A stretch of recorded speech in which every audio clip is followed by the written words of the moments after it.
Today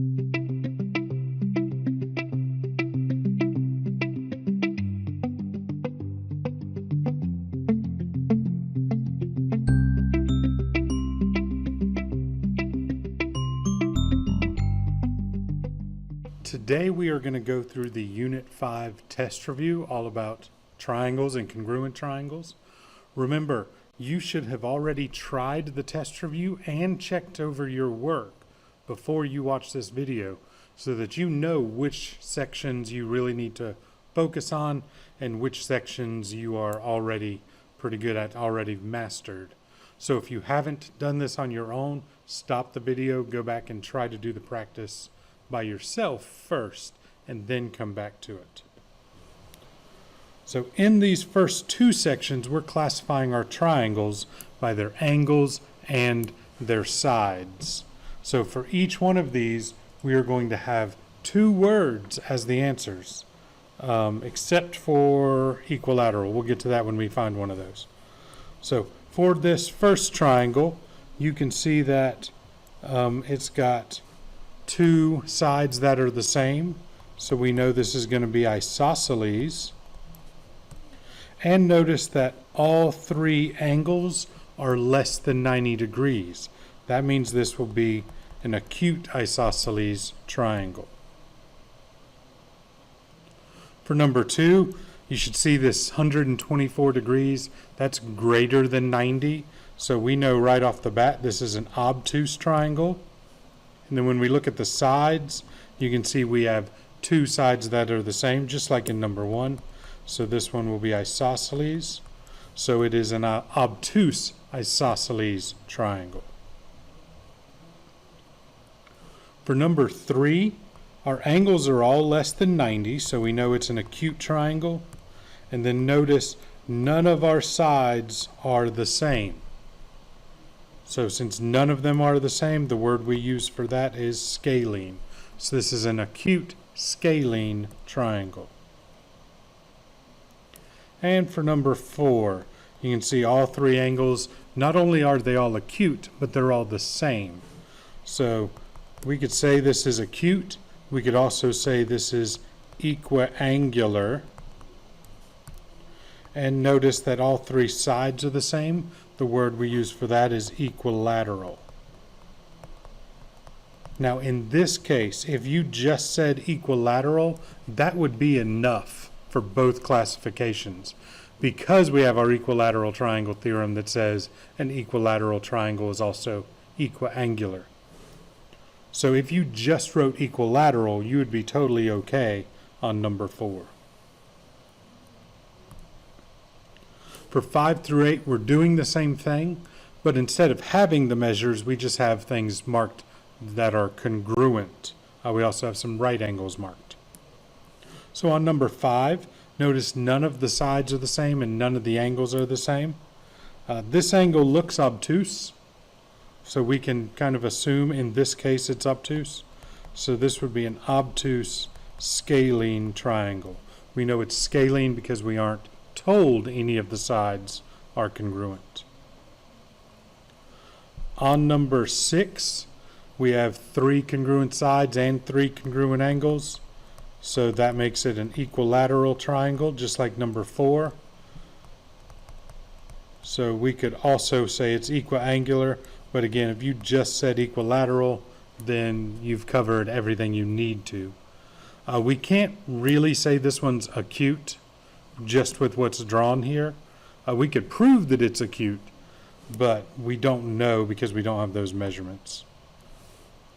On number 7, we've got that perpendicular box, so we know it's a right triangle. And you can see we've got 2 sides that are the same, so it's a right isosceles triangle. And number 8 is really the exact same triangle, just turned upside down. So it is again a right isosceles triangle. For our next group, we're trying to figure out what X is, and you need to use your properties of isosceles and equilateral triangles in order to figure this out. So in number 9, we've got an isosceles triangle. We know that because 2 sides are congruent. But we also had a theorem that said if the sides are congruent, then these base angles are congruent. So we know that 77 equals whatever the measure of angle 2 is. And it just so happens we're told the measure of angle 2. So we know x plus 84 equals 77. So x equals -7. In number 10, we can see we have an equilateral triangle because we've got 3 congruent sides. And we have a theorem that said if it's equilateral, it's equiangular. So all 3 angles are the same. So now we, just like we did in the last problem, we can set angle 2 equal to 60 degrees. So we have 72 plus x equals 60. Subtract 72 from both sides, so x is -12.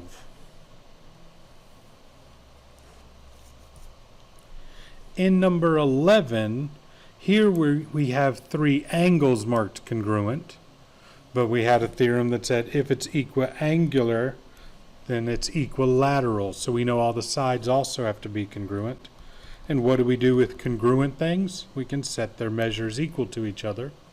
So x plus 16 equals 9. So here x equals -7. For number 12, we've got 2 angles that are congruent. We had a theorem that said if 2 angles of a triangle are congruent, the sides opposite those angles are also congruent. So since those angles are congruent, these sides are congruent.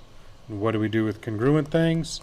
Set them equal to each other. So x minus 2 equals 10. So x equals 12.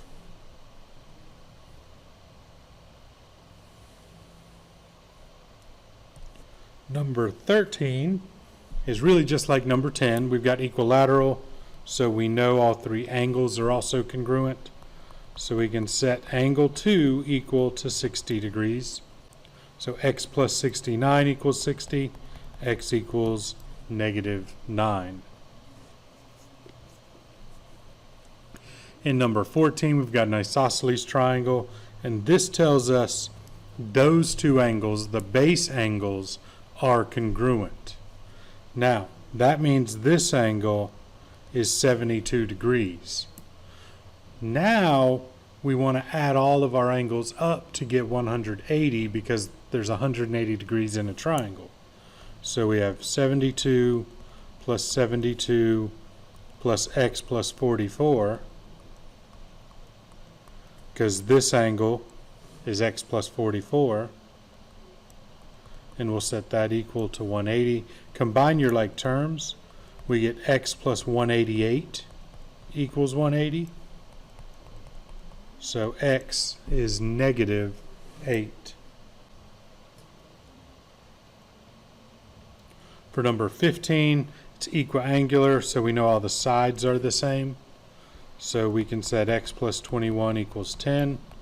Subtract 21 from both sides, so x equals -11. And number 16, we've got those 2 angles, so we know these 2 sides will be congruent. So x plus 17 equals 11. Subtract 17 from both sides. X equals -6.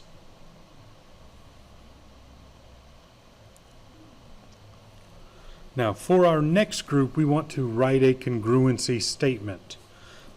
In reality, there are 12 different answers that could work for each one of these. So it's possible that you have something different than me, but that you are still correct. I like to do this when I'm naming my triangles. I like to go in order of how many arcs there are at each angle. So for this triangle here, okay, angle K has 1 arc, J has 2 arcs, and I has 3 arcs. So I'll name that triangle KJI. And the reason I like to do that is because then I can go to the other triangle, this one up here. All right, which angle has 1 arc? Well, J has 1 arc, K has 2 arcs, and N has 3 arcs. So I know that they're written in the right way because the first letter has one arc in both triangles. The second letter has two arcs in both triangles. So that's the way I work them out. Now remember, you could have gone with KJI or KIJ or JKI or JIK or IJK or IKJ on the left side, and then whatever corresponds to that on the right side. And then you could have the whole thing backwards. You could have started, you could have started with this triangle, and so that gives you the other 6 possible answers. So if you aren't sure about this, shoot me an email or ask me when you get to class, and I can check over your work to see if yours is correct. It's just different. For number 18, I'll do the lower triangle first. D has 1 arc, S has 2 arcs, and T has 3 arcs. For the upper triangle, D has 1 arc, E has 2 arcs, and F has 3 arcs.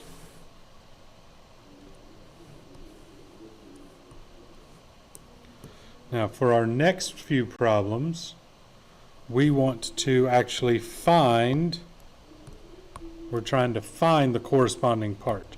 So we're given the congruency statement, we're given the pictures, and we want to figure out what corresponds.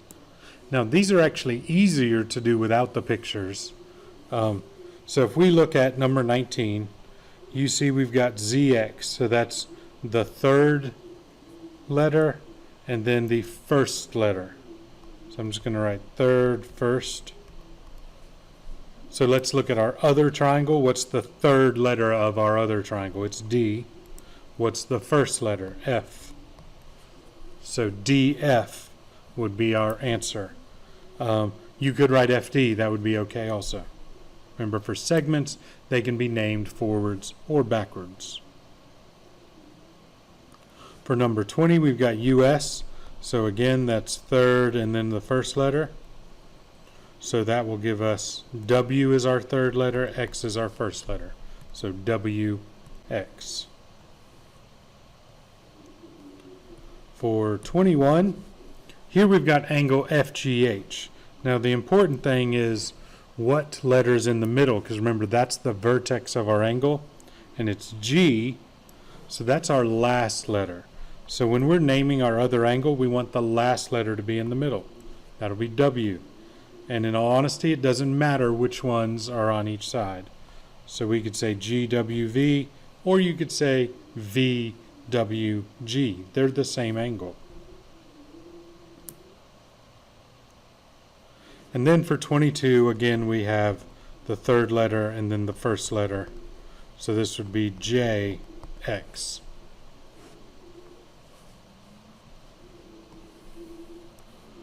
All right, for the rest of our problems, our goal is to determine if these are congruent, and if they are, tell the reason. In these, we sometimes have to mark in perpendicular lines. If we're told, we can never assume perpendicular, but if we see one perpendicular box, usually we can make another one.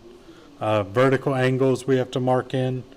There's a chance that if you see parallel lines, I don't think we'll have any of those, but if you have 2 lines that are parallel, then you're able to find those alternate interior angles that are congruent. Stuff like that. So sometimes you'd have to manipulate a little bit, but most of these are pretty straightforward. In number 23, first thing we see, we've got these vertical angles in the middle, and so we mark those congruent to themselves. And you can see we've got 2 angles and 1 side. You don't need to write this part down. I'm just doing it so you can see what's going on in my head. We've got 2 angles and 1 side, but the side is not between our angles. Remember, that means it does not connect our angles. So that would connect them. So since it doesn't connect, that makes this angle side. Anytime you have 2 angles and 1 side, they are congruent. As long as they're in the right order, you just have to pick which order. For number 24, again, we've got these vertical angles. So again, we've got 2 angles and 1 side, but this time our side is in the middle. The side does connect our 2 angles. So that makes this angle side angle.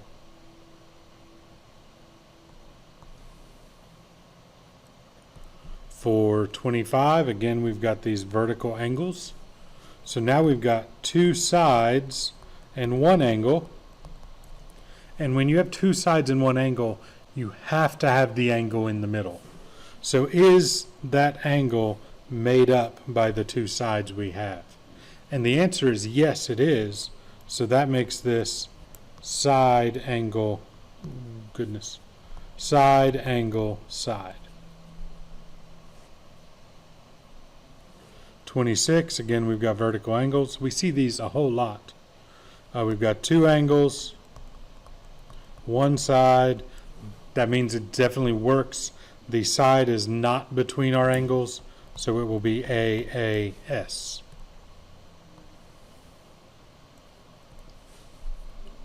(27), these share a side, so we need to make sure we mark that side congruent to itself. And notice in this one we have right angles. So these are right triangles.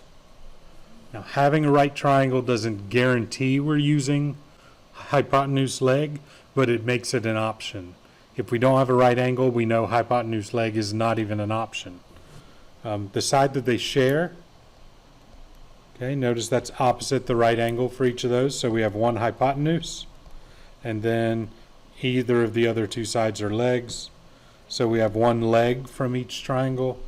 So this is indeed HL. In 28, they share a side. We've got two angles and one side. The side is in the middle, so this is angle, side, angle. 29, we've got three sides. So that makes it side, side, side. We don't have to ask any more questions about that. Number 30, they share a side. So let's mark that. I need two marks. So we have two sides and we have one angle, but here's the problem. In the lower triangle, I'll call it the blue triangle, we're set up for side angle side. Okay, because our angle is between our two sides. But notice in the other triangle, we'll call it the green one, our angle is not in the middle.